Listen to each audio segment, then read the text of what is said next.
Friends, welcome back to my channel. ఈరోజు మీకు ఈ సీరియల్లో ఏం జరిగిందో తెలుసుకోవాలి అనుకుంటున్నారా? అయితే వెంటనే మనం సీరియల్లోకి వెళ్ళిపోదాం. ఇక స్టేషన్లో ఉన్న కమల్ని చూసి అక్షయ్కి చాలా బాధేస్తుంది.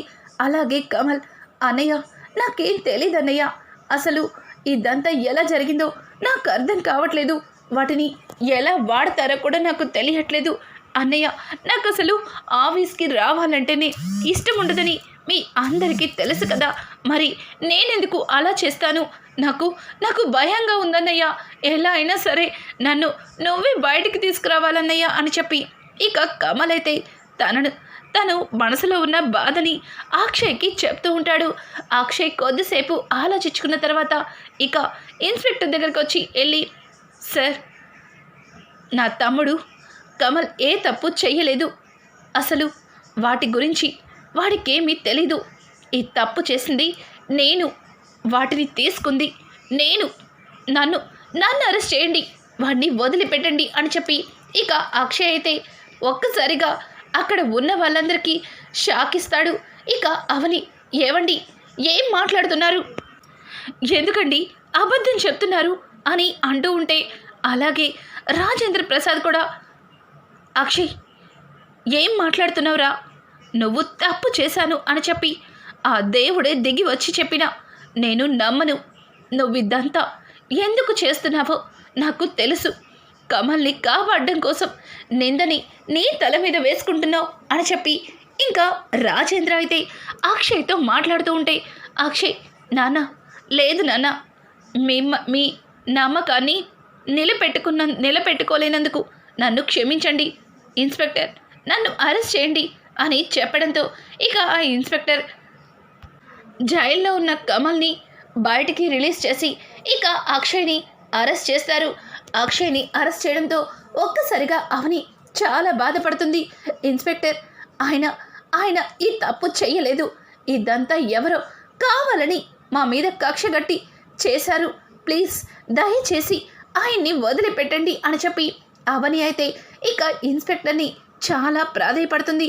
ఇన్స్పెక్టర్ అయితే, చూడండి మేడం, ఈ తప్పు ఆయన చెయ్యలేదని ఏదైనా బలమైన సాక్ష్యం ఉంటేనే ఆయన్ని రిలీజ్ చేయగలం, లేకపోతే ఆయన్ని కోర్టుకి సబ్మిట్ చేస్తాం, ఏదైనా ఉంటే కోర్టులో తేల్చుకోండి, ఇది అంత ఆషామాషి విషయమేమీ కాదు, ఇది చాలా క్రిమినల్ కేసు, దీనికి బెయిల్ కూడా రాదని ఇంతకు ముందే మీకు చెప్పాను, ప్లీజ్ మేడం వెళ్ళండి, స్టేషన్ దగ్గర గొడవ చేయొద్దు అని చెప్పి ఇంకా ఇన్స్పెక్టర్ అయితే అవనితో మాట్లాడతాడు. అవని చాలా బాధపడుతూ ఉండగా పల్లవి ఇదంతా చూసి చాలా ఆనందపడుతుంది.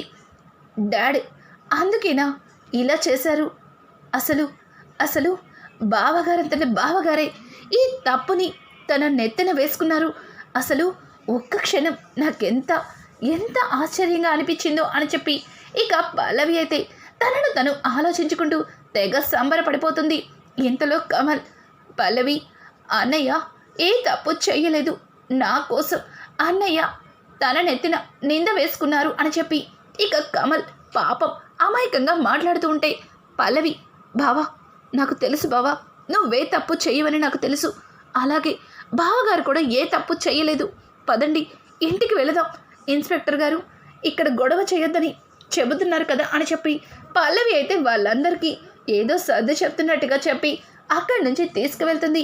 ఇక అవని వెళ్తూ, మావయ్య గారు, అసలు ఆఫీస్లో వాటిని ఎవరు తీసుకొచ్చి ఉంటారు, పైగా వాటిని తీసుకొచ్చి కన్నయ్య క్యాబిన్లో పెట్టడం ఏంటి, ఇది ఎవరో కావాలని చేసిన పని అని చెప్పడంతో ఒక్కసారిగా ఇక రాజేంద్ర ప్రసాద్ కూడా, అవునమ్మా అవని, నువ్వు చెప్పింది నిజంగానే ఇదంతా ఎవరో కావాలని చేశారు అని చెప్పి ఇక రాజేంద్ర కూడా మాట్లాడడంతో ఒక్కసారిగా పల్లవి భయపడుతుంది. ఇప్పుడు అవని ఇదెవరు చేశారో కనిపెట్టిస్తుందా, ఒకవేళ అలా కనిపెడితే ముందుగా వాడు డాడ్ పేరు బయట పెడతాడా అని చెప్పి కాస్త టెన్షన్ పడుతుంది పల్లవి అయితే.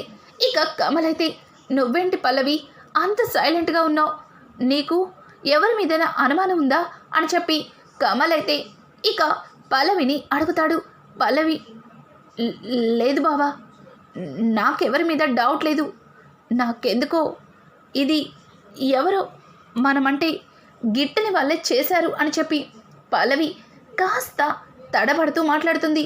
ఇక ఇంటికి వెళ్ళిన తర్వాత జరిగిందంతా తెలుసుకున్న పార్వతి పెద్దావిడ ఒక్కసారిగా ఏకంగా గుమ్మం దగ్గరికి పరుగులు తీస్తారు. వాళ్ళని లోపలికి రానివ్వకముందే గుమ్మం దగ్గరే నిలబెట్టి, ఏవండి, ఏంటండి, ఈరోజు అక్షయ్ని కంపెనీ చైర్మన్గా నియమించాలి అనుకుంటే ఇట్లా జరిగింది అని చెప్పి ఇంకా పార్వతి అయితే చాలా బాధపడుతుంది. ఇంతలో పెద్దావిడ కూడా, రే రాజేంద్ర, ఇదంతా చేసింది ఎవర్రా? నా మనవడి మీద అంత పెద్ద నింద ఎవరు వేశారా అని అంటుంటే ఇక రాజేంద్ర ప్రసాద్, అమ్మా అదేదో నేను చూసుకుంటాను, నువ్వేం కంగారు పడకు. అక్షయ్ ఏ తప్పు చెయ్యలేదు, అక్షయ్ ఏ తప్పు చెయ్యలేదని సాక్ష్యాలతో నేను బయటకు తీసుకొస్తాను, మీరేం కంగారు పడకండి అని చెప్పి రాజేంద్ర అయితే ఇంకా ఇంట్లో వాళ్ళకి ధైర్యం చెప్పి అక్కడి నుంచి లోపలికైతే వెళ్ళిపోతాడు. కానీ అవని మాత్రం ఆలోచిస్తూనే ఉంటుంది. ఇంకా పల్లవి ఇంటికి వచ్చిన మరుక్షణమే చక్రధర్కి ఫోన్ చేస్తుంది. డాడ్, నువ్వు చెప్పినట్టుగానే కమల్ బావని రిలీజ్ చేసి అక్షయ్ బావని అరెస్ట్ చేశారు.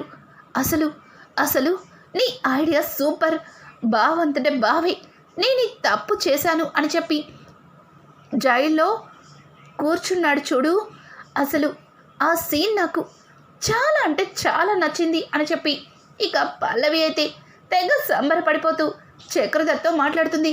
చక్రధర్, బేబీ, నాకు తెలుసు కదా, తమ్ముడి మీద ఈగ కూడా వాళ్ళనివ్వడు, తమ్ముడంటే ప్రాణంగా ఉన్నవాడు. మరి తమ్ముడు తప్పు చేసి జైల్లో కూర్చుంటే అన్నయ్య ఎందుకు ఊరుకుంటాడు? ఆ నిందని తలనెత్తిన వేసుకుంటాడు. చెయ్యని తప్పుని కూడా చేశానని అందరి ముందు ఒప్పుకుంటాడు. ఇప్పుడు ఈ శిక్షకి వాడు 14 సంవత్సరాలు జైల్లో నుంచి బయటికి రావడానికి వీల్లేదు. ఇక కంపెనీ బాధ్యతల్ని కమల్కి అప్పగిస్తాడు. ఎలాగో కమల్ అవన్నీ చూసుకోలేడు కాబట్టి వాడి స్థానంలో నువ్వే ఉంటావు. ఆ ఇంటికి మహారాణివి కాదు, ఆ అమ్మాయివైనా ఆ అబ్బాయిలాగా మహారాజులా ఉంటావు. ఇంకా రాజేంద్ర పతనానికి ఎన్ని రోజులు లేవు అని చెప్పి చక్రధర్ అయితే ఇక పల్లవితో మాట్లాడుతుంటే, డాడ్, అప్పుడే అంతా అయిపోయిందని సంబరపడిపోవద్దు. ఇంకా ఈ ఇంట్లో ఆ అవని ఉంది, ఆ అవనిని కూడా ఇంటి నుంచి బయటకి గెంటేస్తే అప్పుడు ఈ ఆస్తి అలాగే ఈ ఇల్లు మన గుప్పెట్లోకి వస్తుంది అని చెప్పి పల్లవి మాట్లాడుతూ ఉంటే అనుకోకుండా అక్కడికి కమల్ వస్తాడు. పల్లవి, ఏం మాట్లాడుతున్నావు? ఏంటి నీ గుప్పెట్లోకి రావాలి అంటున్నావు? ఏం రావాలి అని చెప్పి ఇక కమల్ అమాయకంగా పల్లవిని అడుగుతాడు. పల్లవి, అది బావా, అదే నిన్ను పోలీసులు అరెస్ట్ చేస్తే ఒక్కసారిగా నాకు నోటి నుంచి మాట రాలేదు. నాకు ఎంత బాధగా అనిపించిందో తెలుసా? నువ్వు ఇట్లాంటివేవి చెయ్యవని నాకు తెలుసు. అక్కడ అరచి గట్టిగా చెప్పాలనిపించింది. కానీ పోలీసులు మనం ఏం చెప్పినా వినడానికి సిద్ధంగా లేరు. నిన్ను స్టేషన్కి తీసుకెళ్ళి జైల్లో కూర్చోపెట్టారు. నాకు ఏం చేయాలో అర్థం కాలేదు అని ఇక జరిగిందంతా మాట్లాడుతూ టాపిక్ని డైవర్ట్ చేస్తుంది. కమల్ కూడా ఇక ఆ టాపిక్ని వదిలేసి, నిజమే పల్లవి, నేనేం తప్పు చేయకపోయినా పోలీసులు నన్నలా తీసుకెళ్లేసరికి నాకు చాలా భయం వేసింది. కానీ పాపం నన్ను బయటికి తీసుకురావడం కోసం అన్నయ్య ఆ తప్పుని తానే చేశానని పోలీసుల ముందు ఒప్పుకున్నాడు. ఇప్పుడు అన్నయ్య జైల్లో ఎంత ఇబ్బంది పడుతున్నాడో ఏంటో అని చెప్పి కమల్ చాలా బాధగా, పాపం అన్నయ్య కోసం వదిన ఏడుస్తూ ఉంటుంది, వదిన దగ్గరికి వెళ్తాను అని చెప్పి ఇక కమల్ అయితే అవని దగ్గరికి వెళ్తాడు. అవని, అసలు ఇదంతా ఎలా జరిగింది? ఎవరిదంతా చేయించారు? ఇందులో పల్లవి హస్తం ఉందా అని చెప్పి ఇక అవని ఆలోచిస్తూ ఉండగానే ఇంతలో కమల్ అక్కడికి వస్తాడు.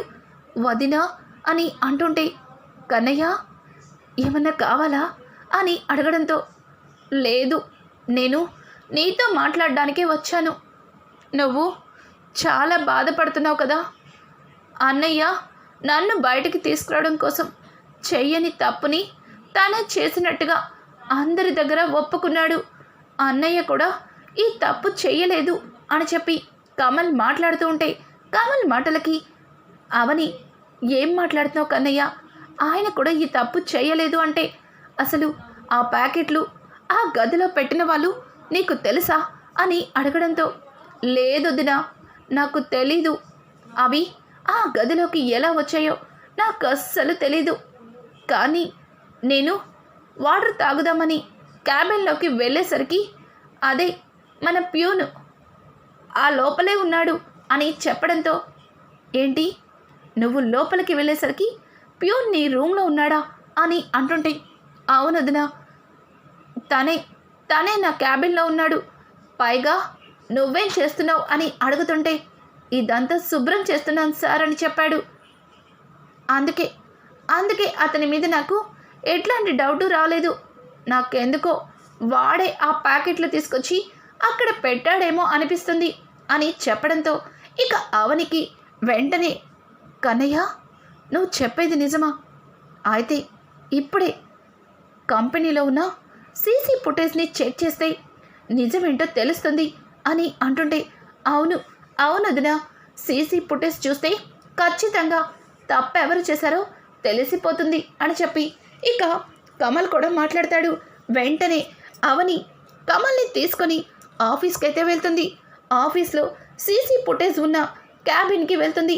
అక్కడ ఉన్న సెక్యూరిటీతో మాట్లాడి ఉదయం కమల్ క్యాబిన్లోకి ఎవరు వెళ్ళారు అనేది మొత్తం ఓపెన్ చేసి చూడటంతో అక్కడ ఎవ్వరూ కనిపించరు. పైగా కమల్ లోపలికి వెళ్ళేసరికి లోపల ప్యూన్ ఉన్నా కూడా సీసీ కెమెరాలో అసలు కనిపించడు. ఒక్కసారిగా అవనికి అనుమానం వస్తుంది.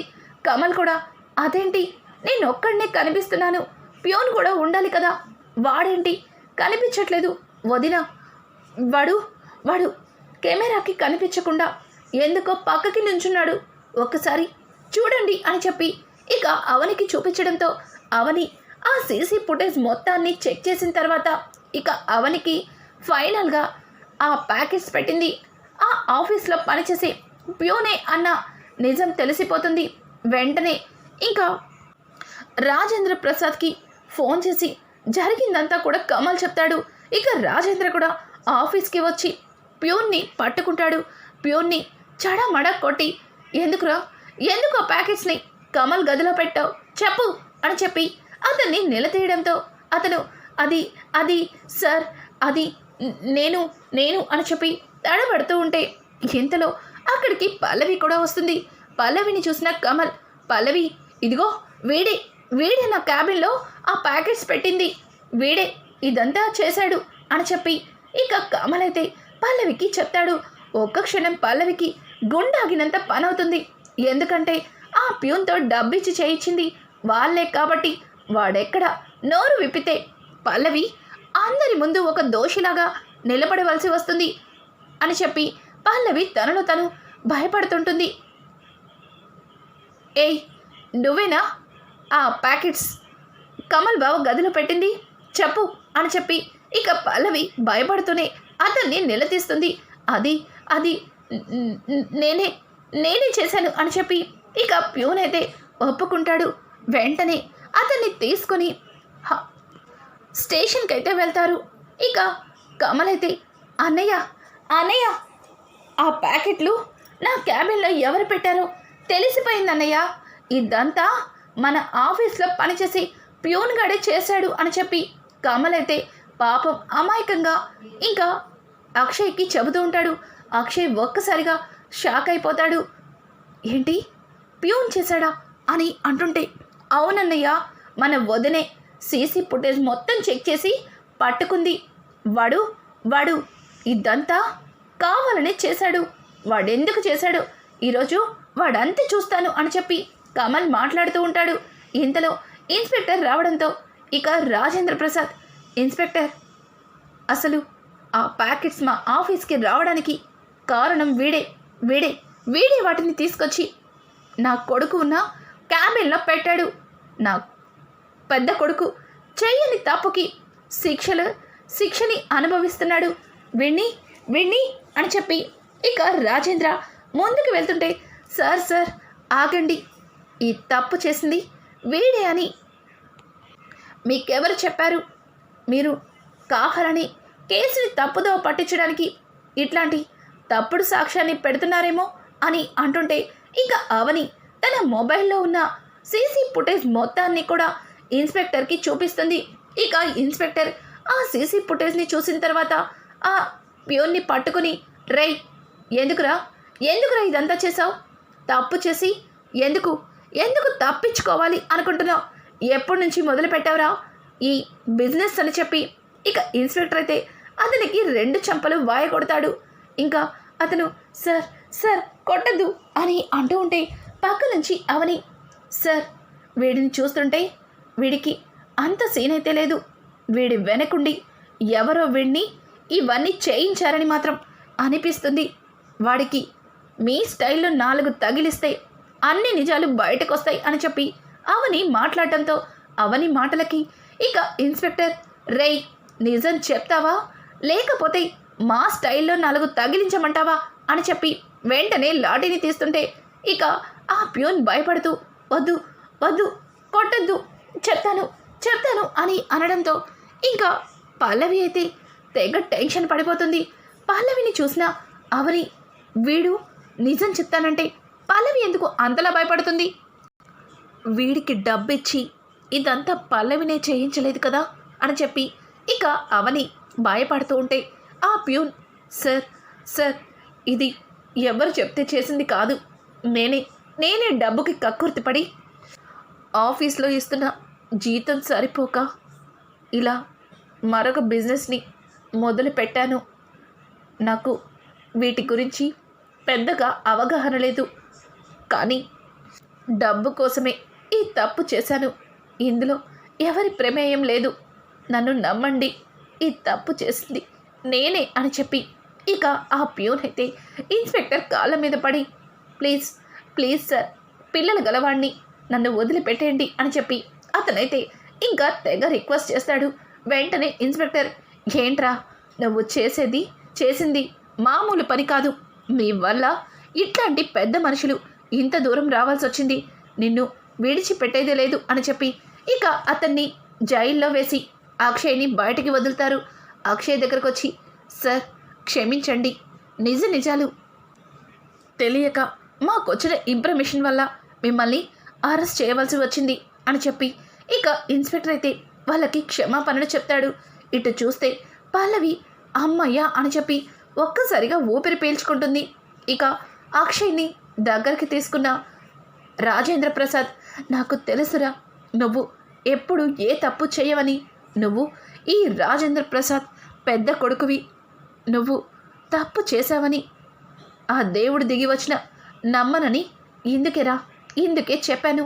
నీ తమ్ముడి కోసం ఆ నిందని నీ మీద వేసుకున్నావు.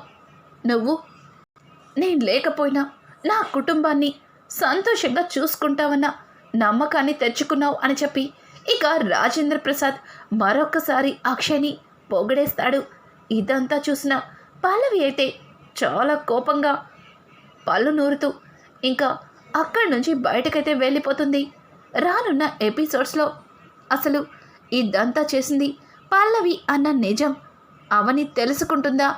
అలాగే అవని అక్షయ్ పెడుతున్న టార్చర్ వల్ల తన అమ్మ తమ్ముడి కోసం వెతికి చక్రధరే తన తండ్రి అన్న నిజం తెలుసుకోగలుగుతుందా? ఇట్లాంటి లేటెస్ట్ ఎపిసోడ్స్ మీకు మరిన్ని కావాలి అనుకుంటే మా ఛానల్ని సబ్స్క్రైబ్ చేసుకోవడం మాత్రం మర్చిపోకండి. Thanks for watching. Hi friends, welcome back to my channel. ఈరోజు మీకు